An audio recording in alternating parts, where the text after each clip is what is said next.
Hello and welcome back. Here we are yet again, out beyond ideas of right doing and wrong doing, where there is a field. At our favorite meeting place, the Lock, Stock, and Barrel podcast field, where we unravel the intricate systems shaping our world at the intersection of law, sustainability, business, tech, and much, much more.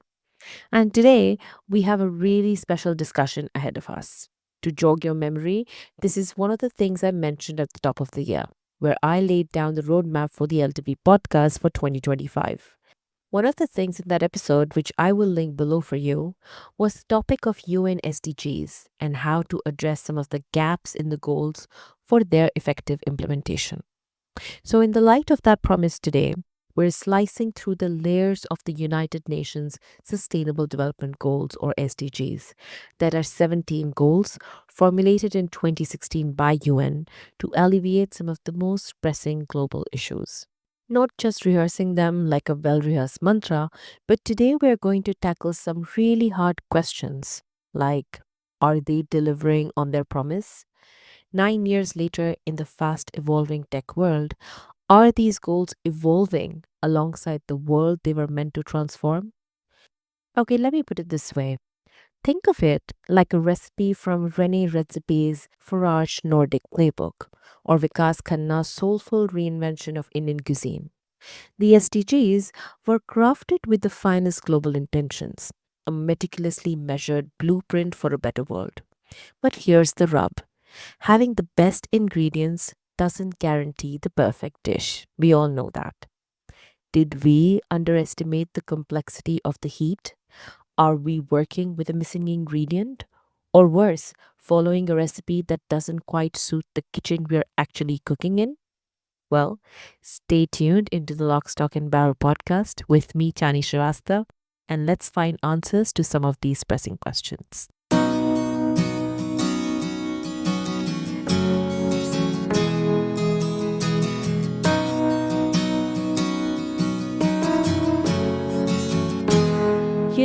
I've always been fascinated by how progress, whether in technology, policy, or society, demands evolution. Stasis isn't just stagnation, it's obsolescence. If you're connected with me on LinkedIn, you will have seen me rant about it a lot. Think about it. Remember those really early smartphones, the ones with tiny screens, clunky keypads, and battery lives that barely lasted a day? They were revolutionary at the time, but they had to adapt. We demanded better usability, we demanded better efficiency and innovation, and so they transformed. Society works in much the same way. If we refuse to evolve, we risk irrelevance or worse, collapse. This isn't a new phenomenon. History is full of inflection points where societies had to adapt or face decline.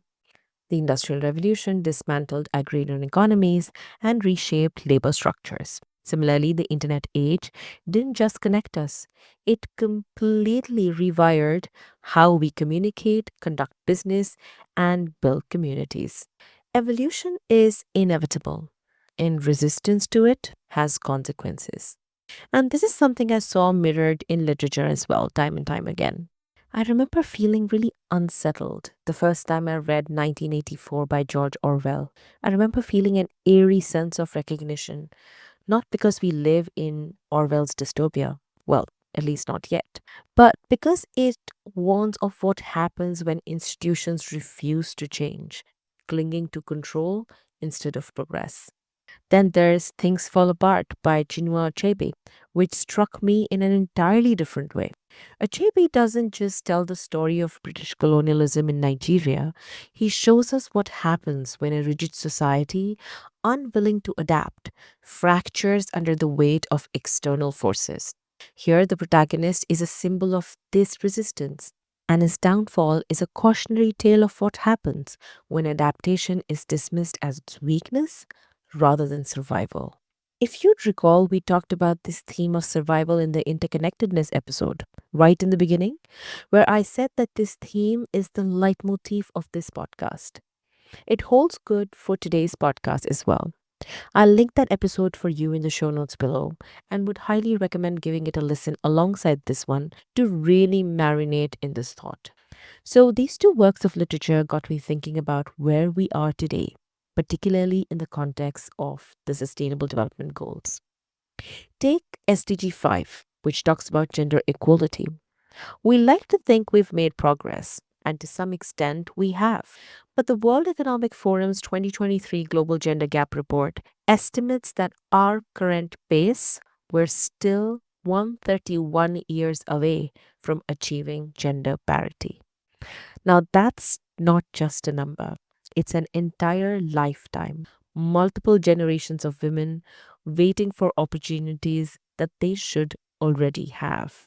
And we see this play out in real life all around us. The brilliant woman in tech who watches her male colleagues get promoted ahead of her despite her qualifications, and the female entrepreneur struggling to secure funding because investors, consciously or not, associate leadership with masculinity. These are just two really basic examples. They aren't even anecdotes. They're something that is embedded in economic and legal systems that have been slow to evolve. Then there's SDG 10, which talks about reduced inequalities. One of the most glaring examples of systemic inequality is the lasting impact of colonialism. It's not just history, it's a living, breathing issue that shapes global economic structures today. Indigenous communities, for example, safeguard 80% of the world's biodiversity. Think about that for a minute. 80%. They hold generations worth of knowledge on sustainable land stewardship, yet they are often excluded from environmental policy discussions. It's like having the best gardeners in the world and refusing to let them plant the seeds. Representation isn't enough anymore. We need structural changes that embed their rights and expertise into governance systems. So, if history and literature teach us anything, it's this: the refusal to evolve comes at a cost. Societies that resist progress don't just stand still, they unravel. And when we talk about sustainability, whether in gender equality, economic justice, or environmental preservation, we're ultimately talking about evolution. The question is, will we adapt, or will we repeat the same cycles of resistance until things once again fall apart? When we talk about sustainability, it's easy to focus on quick fixes: switching to LED bulbs, recycling, cutting down on plastic. And while those are important things, for sure, true sustainability runs much deeper. It's about justice, it's about equity, it's about rethinking the very systems we operate within so we're not just resilient, but fair. And that's the core of this episode: the idea that sustainability isn't a siloed concept. Everything is interconnected. Take SDG 8, which talks about decent work and economic growth. It doesn't exist in isolation. You can't talk about fair wages and economic opportunity without addressing SDG 5, which talks about gender equality, or SDG 10, which talks about reduced inequalities.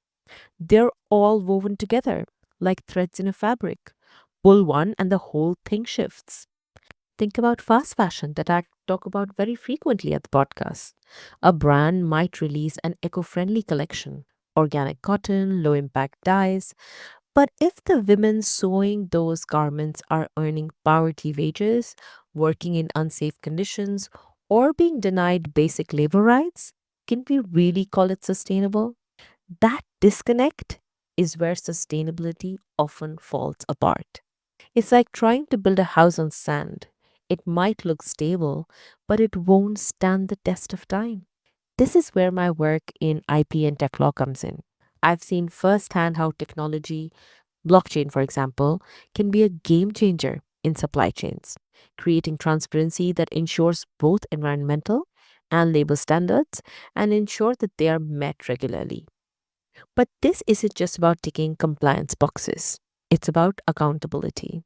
It's about giving consumers the power to make informed choices and businesses the tools to be part of the solution, not just a better disguised part of the problem. And speaking of businesses, let's rethink what they can be. the traditional model has often been extractive, take, use, disregard. But what if we flip that? What if businesses were designed to generate profit and directly contribute to solving global challenges? Imagine a tech company that doesn't just sell software, but provides affordable, sustainable energy solutions to off grid communities. Or a food company that sources ingredients exclusively from regenerative farms, creating jobs while healing the land. Sustainability at its core is about creating value in a way that benefits everyone, not just the shareholders, but workers, communities, and the planet. And that's the shift we need to make. Because when we get it right, sustainability isn't just a concept, it's a practice, a responsibility, and ultimately a path to a more just and balanced world. What if success wasn't just measured in financial terms but in planetary well being? If you think about it, you will see that this is not just an abstract question, it's a necessary paradigm shift. The idea of interconnectedness is the leitmotif of this LTV podcast because no problem, climate change, biodiversity loss, resource depletion, no problem exists in isolation. The planetary crisis we face today isn't a collection of standalone challenges. It is a deeply entangled system, and solving it requires a shift away from linear thinking and linear models towards circular, regenerative models. Take the fashion industry once again as an example. Fashion industry is valued at over $1.7 trillion, dollars, employing over 300 million people. Yet, it is held responsible for 10% of global carbon emissions. As according to Ellen MacArthur Foundation, it is the second largest consumer of water. It's an industry that epitomizes both the scale of the problem and the opportunity for transformation. So, like I mentioned in the previous podcast, companies like Stella McCartney, Pangaya, and Patagonia are proving that sustainability and profitability are not mutually exclusive. Through regenerative sourcing, bio based materials, and circular production models, these brands are not just reducing harm but reshaping entire supply chains for their businesses. I will link the episode where we talk about sustainable fashion brands in the show notes below for you, where I discuss at length Patagonia's decision to redirect all profits towards climate action, which isn't just a CSR move for them. It's a radical redefinition of corporate responsibility in the fashion industry.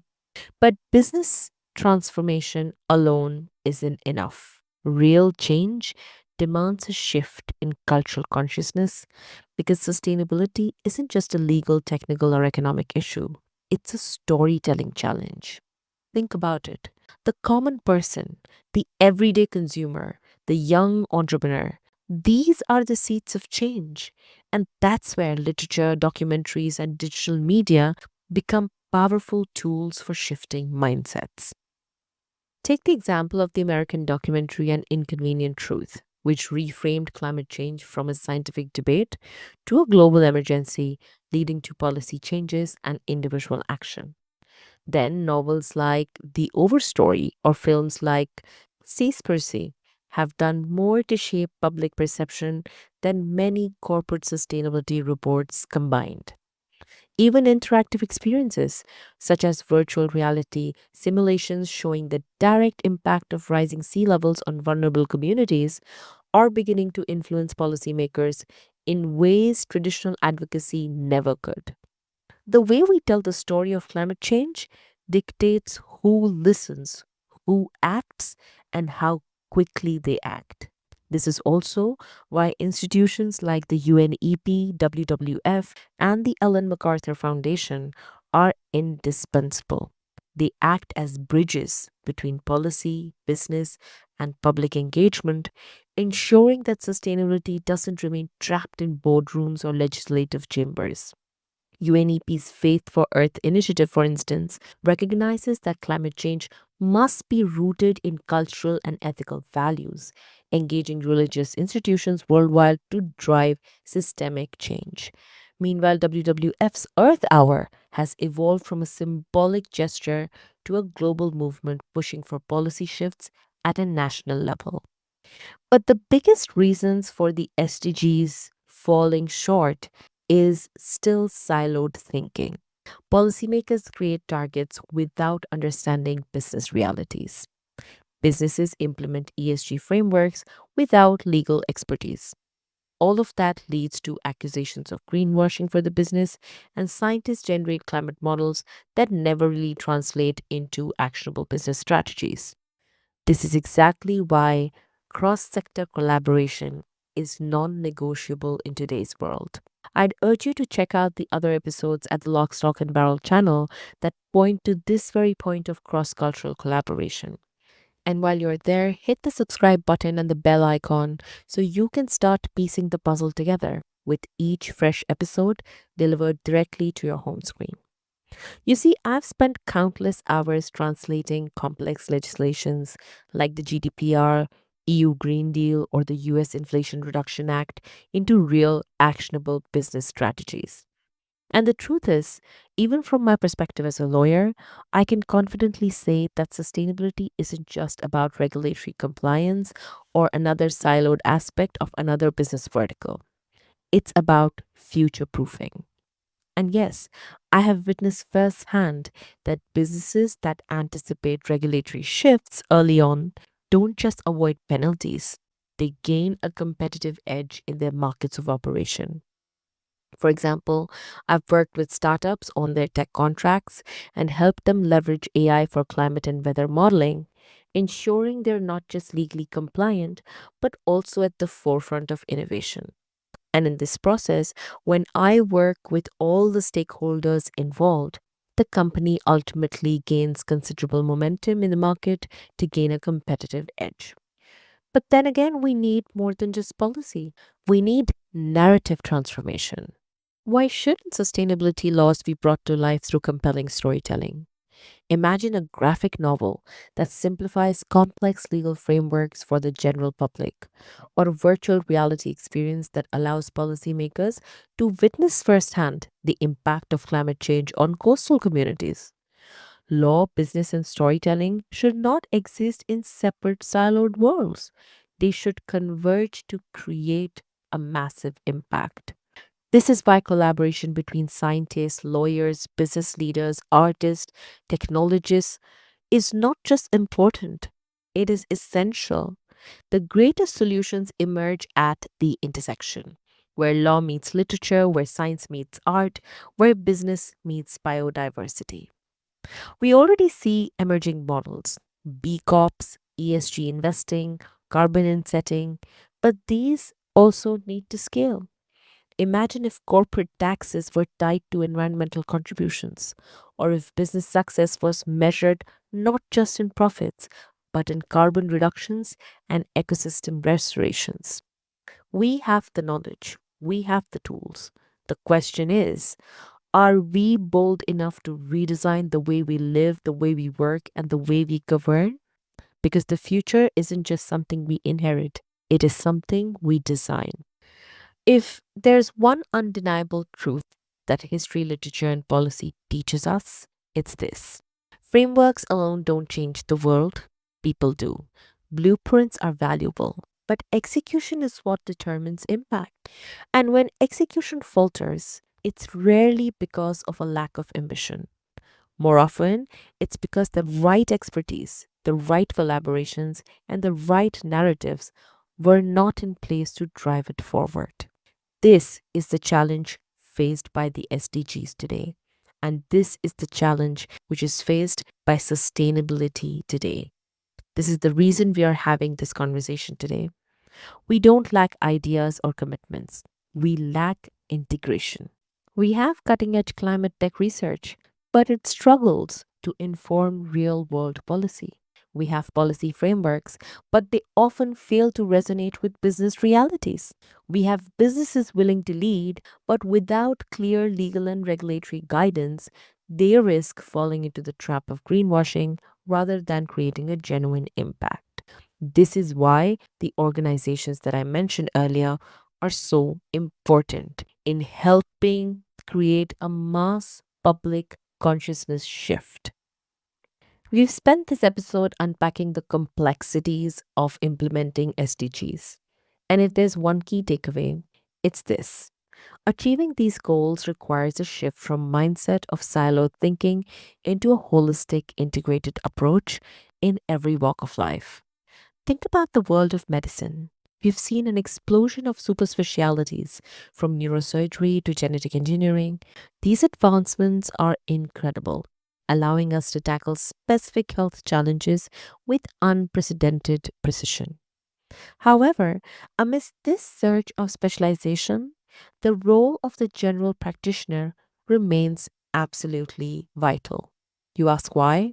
Because the GP looks at the whole person. They don't just treat a symptom in isolation, they consider how different systems in the body interact. Some families even consult the same GP so they are cognizant of their genetic factors. They understand that a headache might not just be a neurological issue, but could be linked to stress, to diet, or even hormonal imbalances that run in the family.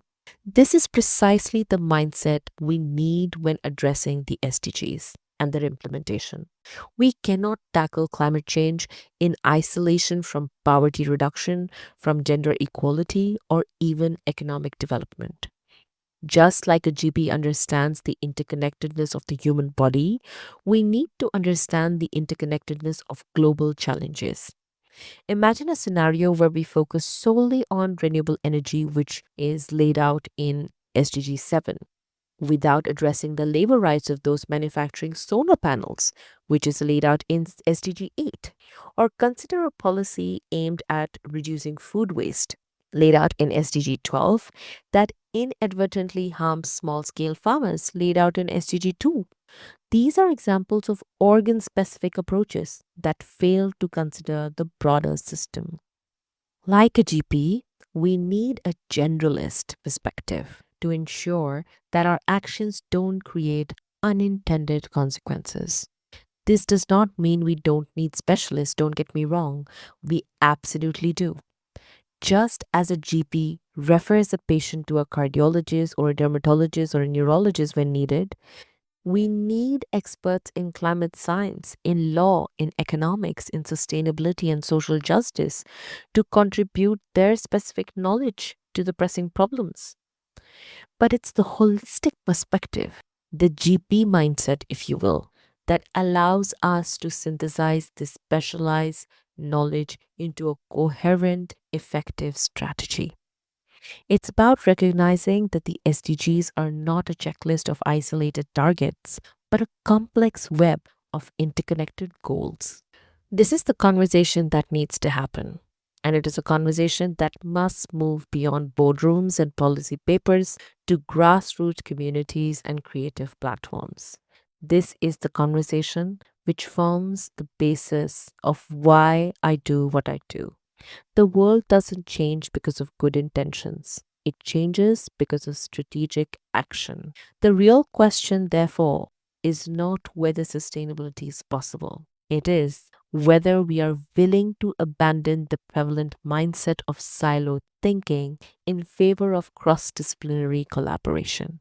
It's whether we can design contracts that prioritize planetary health, whether we can leverage emerging technologies like AI and blockchain to ensure transparency and accountability, and whether we can craft narratives that shift sustainability from an obligation to an intrinsic business advantage. We have an opportunity and a responsibility to bring these pieces together. And that's not just a legal and business challenge, it's a creative one. The most powerful movements in history were not built by singular institutions or rigid frameworks. They were, in fact, built by collaborations that connected unexpected dots. So, as we move forward, the question isn't just what policies or innovations will emerge next. It's this: who will step up to bridge the gaps? Who will take the expertise we already have and translate it into action that is truly interdisciplinary in nature, truly adaptive, and truly transformative. Because if we get this right, if we think beyond conventional boundaries, sustainability won't just be a goal, it will be the foundation upon which everything else is built. And that is the future worth designing. Thank you for being with me till the end. You are at the Lock, Stock and Barrel podcast. I'm Tanya Srivastav, and I urge you to send this episode to someone in need. If you haven't yet, please subscribe to the LTB podcast and newsletter at Substack. You can find the links to the newsletter and podcast on various hosting platforms in the show notes below. And until we meet again, for those who have the platform, the expertise, or the influence, let's not just talk about change, let's build it with the wisdom of the general practitioner and the precision of the super specialist.